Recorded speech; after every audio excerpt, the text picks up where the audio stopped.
Good morning madam. Good morning. మా వైఫ్కి ఇప్పుడు second issue madam. First issue వచ్చి మేము సిజేరియన్ చేయించాము. ఇప్పుడు కూడా మళ్ళీ సిజేరియన్ అవుతుందా లేదా నార్మల్ అయ్యే ఛాన్స్ ఉందా? మీకు ఇప్పుడు నార్మల్ డెలివరీ చేయించుకుందాం అనుకుంటున్నారా ముందు సిజేరియన్ డెలివరీ తర్వాత? అవును మేడం. ఓకే, దానికి ఒక క్రైటీరియా అని ఉంటుంది. దీన్నే వీబ్యాక్ అంటాం అనమాట. వెజైనల్ బర్త్ ఆఫ్టర్ సిజేరియన్ డెలివరీని వీబ్యాక్ అంటాము. మీకు ముందు బేబీ ఏజ్ ఎంత? 7 years. ఓకే, 7 years మనం వీబ్యాక్ అలౌ చేయొచ్చు. ముందు అసలు సర్జరీ ఎందుకు చేశారు?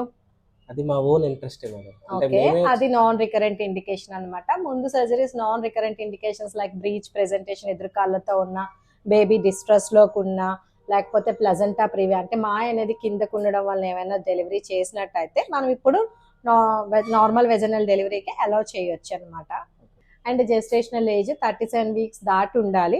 అండ్ మోర్ ఓవర్ బేబీ అన్నది సింగిల్ బేబీ అయి ఉండాలి. పొజిషన్ కూడా తల అనేది కిందకి అయి ఉండాలి.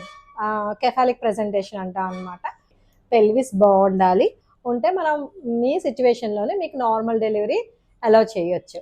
ట్రై చేద్దాం. సో ఈ ప్రెసెంట్ ఈ క్రైటీరియాని ఈ పేషెంట్స్ ఫుల్ఫిల్ చేస్తున్నారు కాబట్టి we'll allow for the VBAC for this couple. Thank you.